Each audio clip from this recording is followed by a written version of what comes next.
Day 5, and the air temperature had started to drop fast.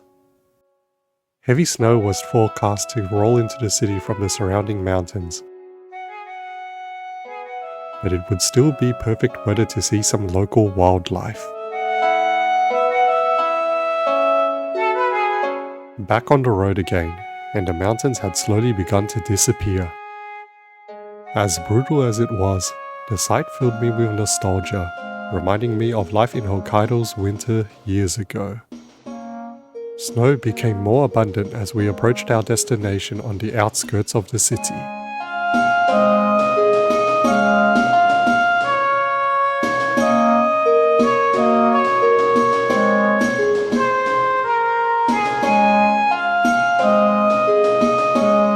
We arrived a fair distance away from the main attraction, and it would be a small hike to get to it.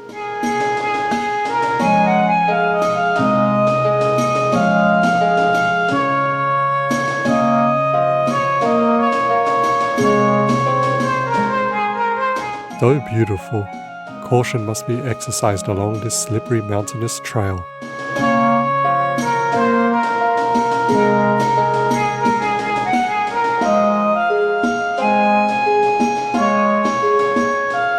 Strange entities might also be watching you along the way.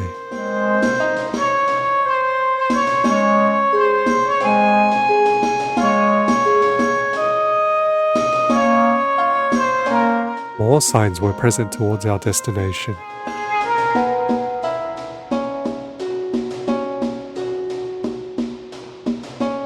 Despite the snow monkeys being the main attraction, I've never seen a Japanese sero before, and was hoping to see one.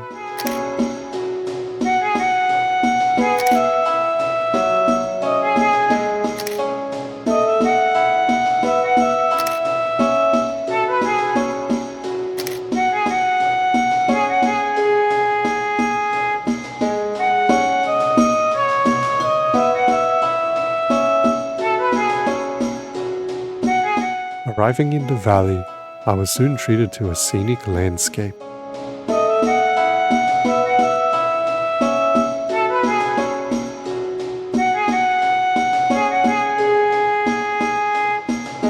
The warm river here radiates primal reminders of a living earth.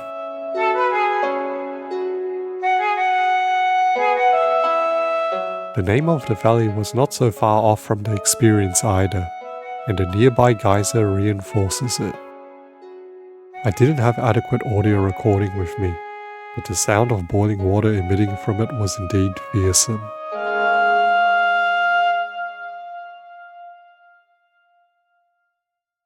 It wasn't long before the snow monkeys started arriving, and they were an instant hit for those who were around.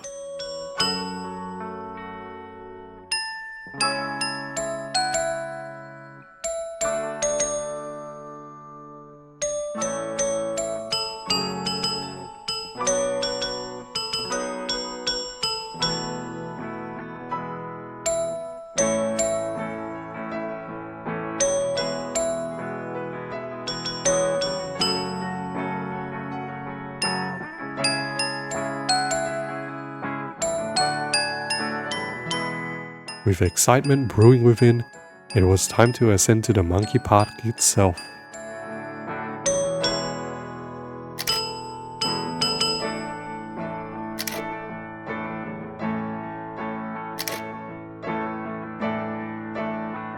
I entered the park late away from the tour group and didn't have much time here.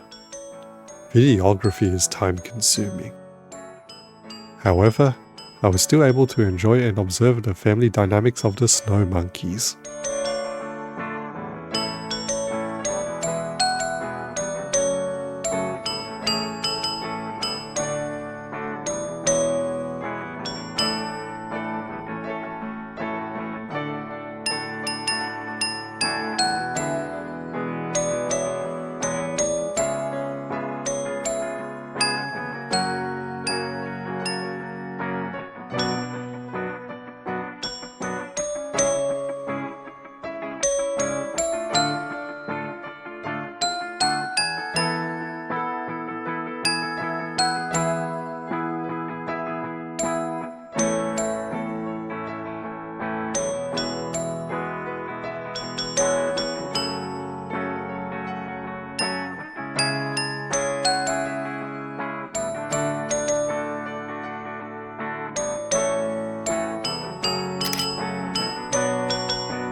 The monkey onsen was probably the most iconic feature of the park, and I think their onsen bathing culture isn't so different from ours either.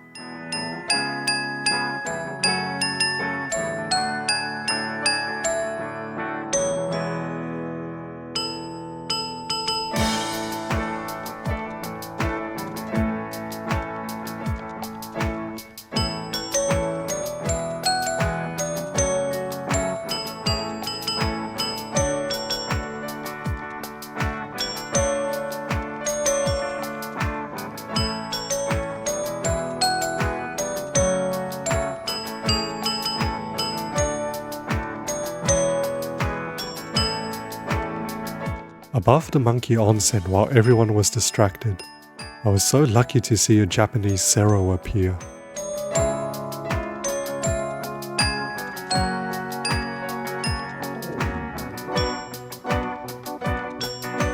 With my wish fulfilled, it was time to leave.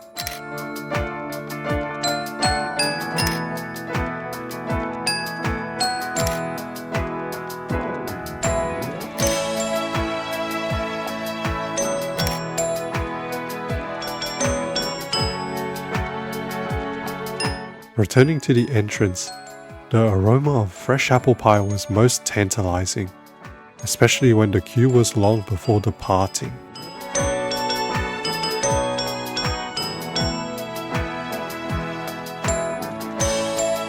Instead, roasted sweet potatoes opposite a shrine were also a very comforting option for winter.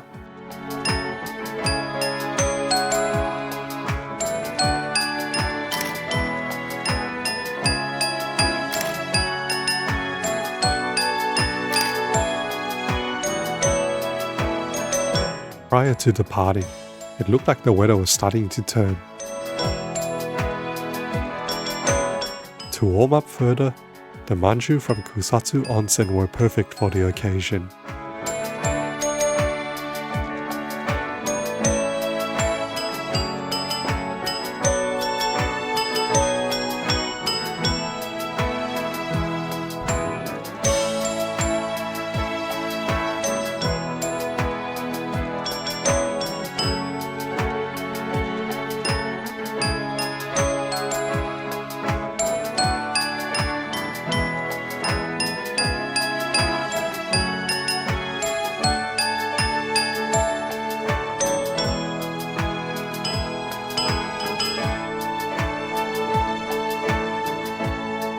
The last destination for the day was Zenko-ji, one of the oldest Buddhist temples in Japan and most important for all sects of Japanese Buddhism.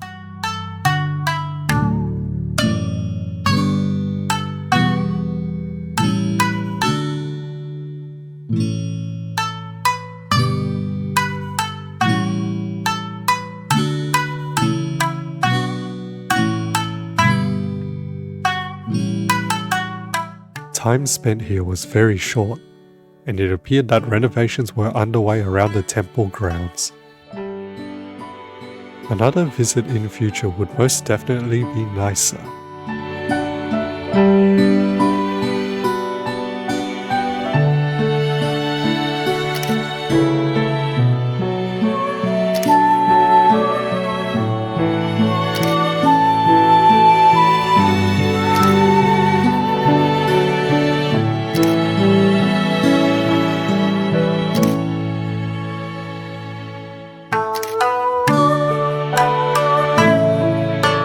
Contrary to the forecast, snow had not yet arrived by the time we returned to the hotel.